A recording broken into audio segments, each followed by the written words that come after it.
Lecture du livre du prophète Isaïe, chapitre 55, versets 10 à 11.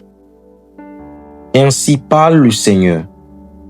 La pluie et la neige qui descendent des cieux n'y retournent pas sans avoir abreuvé la terre, sans l'avoir fécondée et l'avoir fait germer, donnant la semence au semeur et le pain à celui qui doit manger. Ainsi, ma parole qui sort de ma bouche ne me reviendra pas sans résultat, sans avoir fait ce qui me plaît, sans avoir accompli sa mission. Parole du Seigneur. Psaume 34. De toute leur angoisse, Dieu délivre les justes. Magnifiez avec moi le Seigneur, exaltons tous ensemble son nom. Je cherche le Seigneur, il me répond. De toutes mes frayeurs, il me délivre. Qui regarde vers lui resplendira, sans ombre ni trouble au visage. Un pauvre crie, le Seigneur entend. Il le sauve de toutes ses angoisses. Le Seigneur regarde les justes, il écoute, attentif à leurs cris.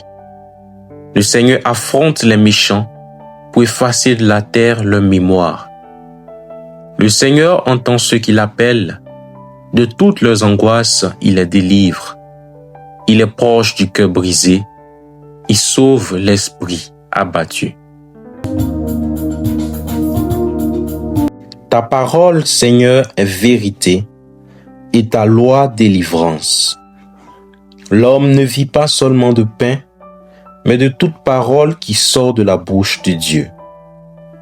Ta parole, Seigneur, est vérité et ta loi délivrance. Évangile de Jésus-Christ selon saint Matthieu, chapitre 6, versets 7 à 15. En ce temps-là, Jésus disait à ses disciples, « Lorsque vous priez, ne rabâchez pas comme les païens. Ils s'imaginent qu'à force de paroles, ils seront exaucés. Ne les imitez donc pas, car votre Père sait de quoi vous avez besoin avant même que vous l'ayez demandé. Vous donc, priez ainsi.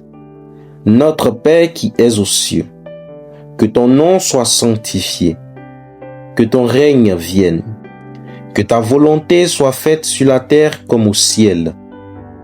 Donne-nous aujourd'hui notre pain de ce jour.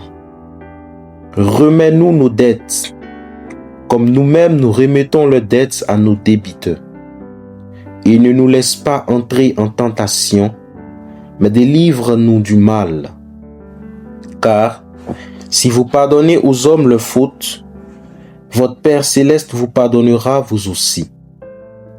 Mais si vous ne pardonnez pas aux hommes, votre Père non plus ne pardonnera pas vos fautes. Acclamons la parole de Dieu.